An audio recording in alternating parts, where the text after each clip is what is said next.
There's a moment every morning when you swing your legs off the bed, plant your feet on the floor, and silently wonder, will today be another day ruled by stiffness and pain? You move slowly, waiting for your knees to loosen, your fingers to obey. For millions over 50, that quiet struggle has become part of daily life. But what if nature still held something powerful, something ancient, that could help your joints remember how to move freely again? I'm Dr. Brian, and welcome to Channel Wellness Blueprint Over 50. Today, we'll uncover three remarkable Ayurvedic herbs that have stood the test of time. Natural allies that calm inflammation, ease arthritis pain, and help your body heal from within. These aren't quick fixes or empty promises. They're gentle, intelligent medicines from the earth itself. And together, they might just change the way you move, sleep, and feel each day. When people first hear the word ashwagandha, they often stumble over it. It sounds exotic, unfamiliar. Yet it's one of the most comforting friends nature ever created for tired, aching joints. The name comes from Sanskrit, meaning the strength of a horse, and that's no coincidence. In Ayurveda, ashwagandha is known as a rasayana, a rejuvenator, something that doesn't just reduce pain, but rebuilds vitality from the inside out. I first learned its power through a patient named Eleanor. She was 71, a retired teacher with a laugh that could fill a room, but for years that laughter had been muted by arthritis. Her knees were so stiff each morning that she had to sit on the edge of her bed for several minutes before standing. I used to hike the cliffs near my home, she told me. Now I just hike from the kitchen to the sofa. She'd tried countless pain relievers, but each came with new worries. Her stomach, her blood pressure, her sleep. One day she asked, Dr. Brian, is there anything natural that actually works? That question led us to ashwagandha. You see, ashwagandha isn't just a pain reliever, it's a calmer of storms. Inside our bodies, inflammation behaves like a fire alarm that never turns off. Every signal meant to heal becomes noise, drowning out balance. Ashwagandha gently turns down that volume. Modern research backs this up. In a 2015 study published in the Journal of Ayurveda and Integrative Medicine, participants who took ashwagandha showed significant reductions in inflammatory markers in joint pain compared to those given a placebo. That's science catching up to what healers in India have known for thousands of years. But there's something deeper going on. Many people with arthritis notice their symptoms worsen under stress. That's because stress triggers cortisol, our body's fight or flight hormone. When cortisol stays high for too long, it fuels inflammation, weakens the immune system, and even thins out muscle and bone. It's like pouring gasoline on the joint pain fire. Ashwagandha, however, acts like a wise old friend who places a gentle hand on your shoulder and says, "It's okay. You can rest now." It helps lower cortisol, calm the nervous system, and restore balance to those frazzled stress circuits. For Eleanor, that made all the difference. I feel more patient inside, she said after 3 weeks. My joints still ache some mornings, but the pain doesn't scare me anymore. It doesn't rule my day. That's the kind of shift ashwagandha creates.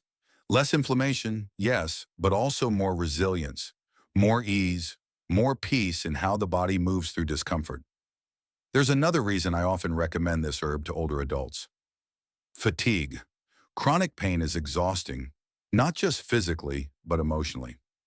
Ashwagandha supports the mitochondria, those tiny power plants inside each cell that produce energy.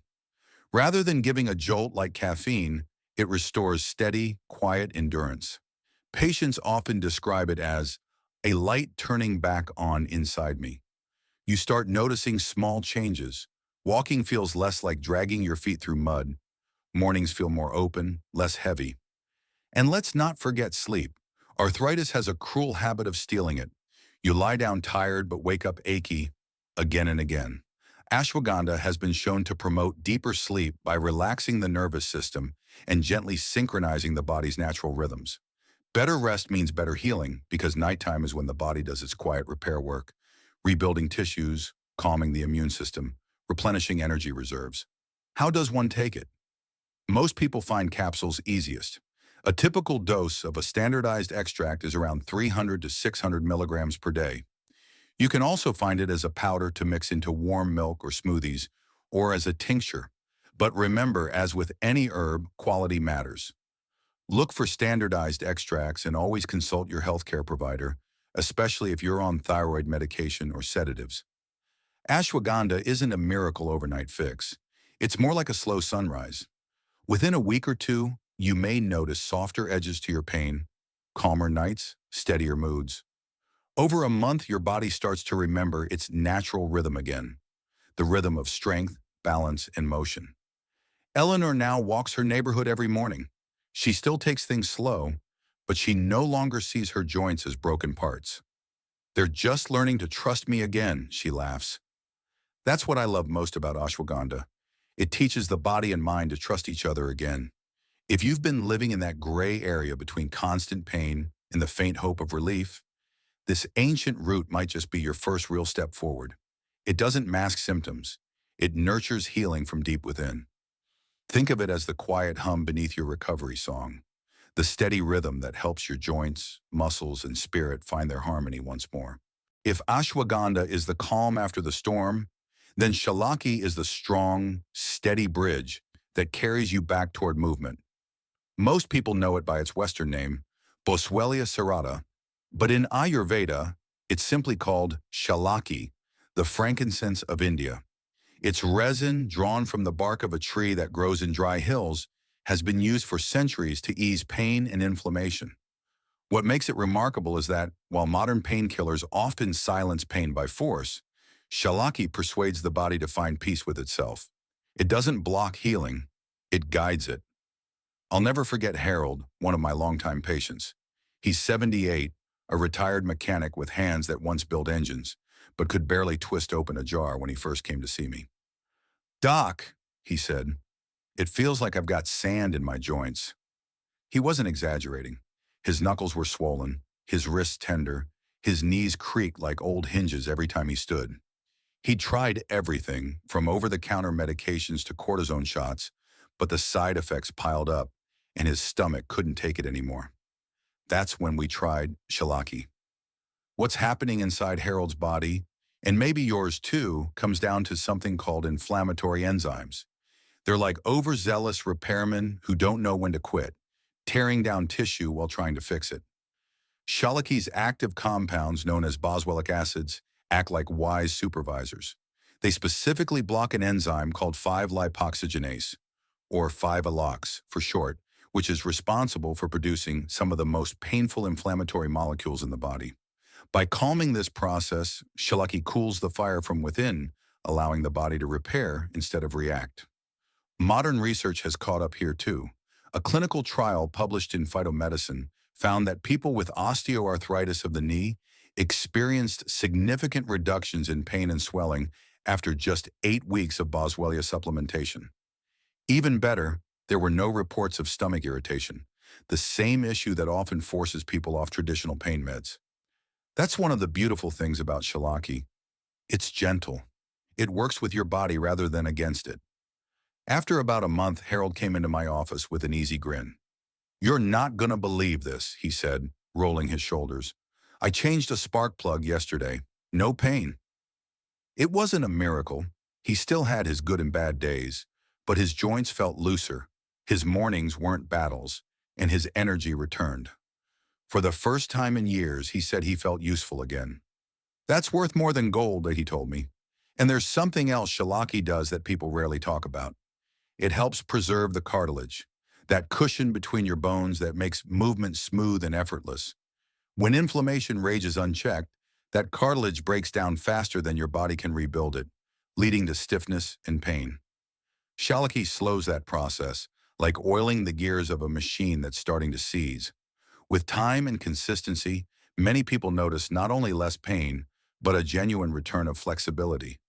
It's important to remember that Shallaki doesn't mask symptoms. It retrains your body to respond differently to inflammation.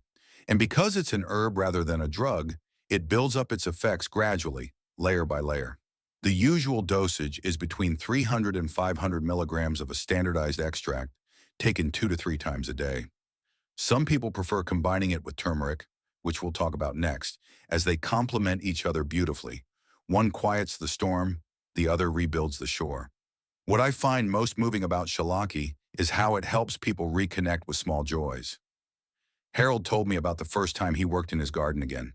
I pulled weeds for 15 minutes, then stood up, waiting for the pain, but it didn't come. I almost cried, he admitted. That's the real gift here. Not just fewer pills or better lab numbers, but the chance to live without being constantly reminded of your limits. There's an emotional layer too. Chronic pain wears down more than the joints. It wears down confidence.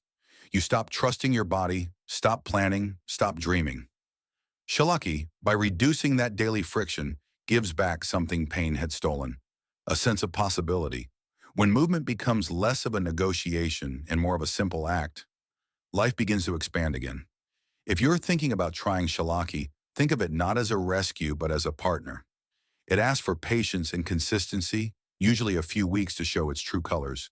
And while it's generally safe, I always remind my patients to choose a high-quality source with standardized boswellic acid content. Herbs, like people, do their best work when they're pure and respected. Harold still takes his Shallaki every morning with breakfast. When he visits for checkups, he brings me small gadgets he's fixed. Tiny clocks, radios, things with moving parts.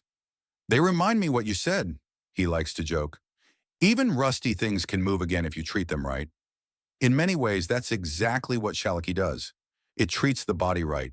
It gives those rusty joints a chance to move again, not through suppression or brute force, but through cooperation and patience. For anyone living with arthritis, that's not just relief, it's restoration. If ashwagandha is the body's gentle rebuilder and Shallaki its calm mediator, then turmeric is the golden warrior, a spice that has fought inflammation for centuries and won countless quiet battles inside the human body. Known in Ayurveda as Haridra, this radiant yellow root has colored both curries and cultures for over 4,000 years. But beyond its flavor and warmth lies a secret most of the modern world is only beginning to rediscover. Turmeric doesn't just add life to food, it restores life to those whose joints have forgotten how to move freely.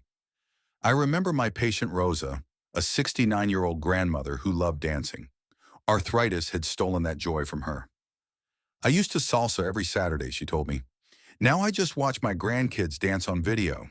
Her knees were swollen, her fingers stiff, and she felt trapped inside a body that no longer responded to her spirit. She'd been prescribed anti-inflammatories, but they upset her stomach, and the pain always crept back. When I suggested she try turmeric, she smiled politely as though I'd just recommended adding more seasoning to her life. But within weeks, that small change became her turning point. Inside that bright yellow powder lives curcumin, the compound that gives turmeric its color and its extraordinary healing power. Think of inflammation as a crowd of angry voices shouting at once. Cytokines, enzymes, and free radicals all demanding attention. Curcumin steps into that chaos like a wise mediator, quieting one voice after another until the whole room settles. It blocks multiple inflammatory pathways, not just one like most medications do, and it protects cells from oxidative stress, which is like the rust that slowly wears down our inner machinery. The science is compelling. A 2016 meta-analysis in the Journal of Medicinal Food reviewed several clinical trials and found that curcumin significantly reduced pain and improved function in people with osteoarthritis. Results comparable to certain non-steroidal pain relievers, but without the gastrointestinal side effects. That's a powerful reminder that sometimes the most effective medicine can come from a kitchen shelf rather than a pharmacy. But turmeric's magic doesn't stop with the joints. Chronic pain affects the mind just as much as the body. It's not uncommon for people living with arthritis to also experience fatigue, frustration, or even depression. Pain is exhausting, not only because it hurts, but because it demands constant attention. Curcumin helps here too. It's been shown to support healthy serotonin and dopamine levels, the same feel-good brain chemicals that lift mood and motivation. Rosa told me, "It's strange. My knees hurt less, yes, but I also feel more like myself again, more hopeful." That's the real essence of healing, not just freedom from pain, but the return of joy. There's one important catch with turmeric, though. Curcumin doesn't absorb well on its own. You can swallow spoonfuls of the stuff and still get very little benefit unless you pair it with something that helps it cross into the bloodstream. Enter black pepper. It contains a compound called piperine, which boosts curcumin absorption by as much as 2,000%. That's why traditional Ayurvedic recipes have always combined the two. Science has only recently confirmed what ancient wisdom already practiced. And if you're using a supplement, look for one that lists both curcumin and piperine or mentions enhanced bioavailability. A common dosage is 500 to 1,000 milligrams of curcumin daily, ideally taken with a meal that includes healthy fats like olive oil or avocado, because curcumin dissolves best in fat. But you don't have to rely on pills alone. Turmeric can weave naturally into your life through food. Golden milk before bed, turmeric tea with lemon and honey, or a dash sprinkled into soups and stir-fries. These small rituals practiced daily let your body soak in its healing color one meal at a time. Rosa made it a routine. Every morning she stirred a teaspoon of turmeric and a pinch of black pepper into warm almond milk with a drizzle of honey. "It feels like sunshine in a cup," she said. After about 6 weeks, her morning stiffness eased. She still had occasional soreness, but she could move more fluidly, climb stairs without wincing, even dance for a song or two when her family visited. "I'm not back to salsa competitions," she laughed, "but I can twirl in my kitchen again." That's what turmeric represents to me. Movement, brightness, resilience. It doesn't force the body into silence. It encourages it to sing again. The golden hue that stains your spoon is the same pigment that nourishes your joints, your digestion, even your immune system. It's as if this ancient spice carries sunlight into the darker corners of our bodies, reminding every cell that healing is still possible. For anyone living with arthritis pain, the path forward often feels like walking through thick fog. Every step uncertain, every day the same. But turmeric helps lift that fog, one gentle beam at a time. It's not a quick fix or a trendy supplement. It's an invitation to consistency, patience, and faith in the body's slow, deliberate recovery. When Rosa came for her final follow-up that year, she brought a small jar of her homemade turmeric mix. "For your patients," she said, smiling, "tell them it worked for me." I keep that jar on my office shelf, not as proof, but as a reminder that healing often starts with simple things: warmth, color, and the courage to keep trying. Turmeric, ashwagandha, and shallaki each tell a different part of the same story, the story of a body learning to trust itself again. These herbs don't fight nature. They align with it. They don't numb. They nourish. And when used together, they form a gentle symphony of renewal, where inflammation quiets, joints soften, energy returns, and life becomes bright again. So here we are, standing at the crossroads of ancient wisdom and modern science. 3 remarkable herbs, ashwagandha, shallaki, and turmeric, each offering a hand to those walking the long, weary road of arthritis and joint pain. Ashwagandha restores strength and calm from within. Shallaki eases stiffness and protects the precious cushion of your joints. Turmeric brings its golden light, reducing inflammation and rekindling hope. Together, they don't just relieve pain, they help you reclaim movement, confidence, and joy.